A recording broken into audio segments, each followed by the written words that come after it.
হুমাম কাদের আমাকে বলেছিলেন যে ওনার সেলের একটা অংশে উনি খোদাই করে এসেছিলেন ওনার নামের ইনিশিয়ালসগুলা।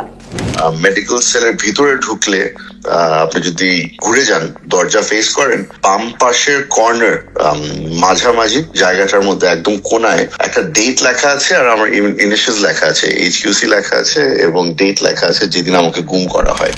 তো আমি যখন ওখানে যাই এবং ওখানে খুঁজি ও যে রুমটা আমরা সন্দেহ করে ওনাকে রাখা হয়েছে, শিওর হবো কিভাবে যে ওই রুমে ওনাকে রাখা হয়েছে, কারণ ওই রুমটা রং টং করে ফেলা হয়েছিল অগাস্ট 5-এর পরে। তো একটা সাইড দেখে সন্দেহ হয়, তখন ওনাকে যে ওই সাইডটা দেখায় ভিডিও কলে যে এটা কি চেনা লাগছে কিনা, তখন উনি বলেন যে হ্যাঁ ওই ইনিশিয়ালটা খোদাই করে রেখেছে। তো আপনি যখন খোদাই করে রাখেন তার উপরে রং করে দিলেও খোদাইটা রয়ে যায়।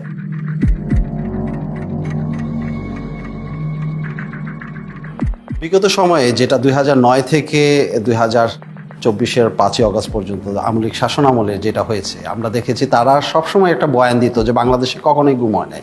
এটা শুধু শেখ হাসিনার মন্ত্রিসভায় অনেক মন্ত্রীরাই অহরহ বলেছেন এবং নিরাপত্তা বাহিনীর প্রধানরাও বলেছেন।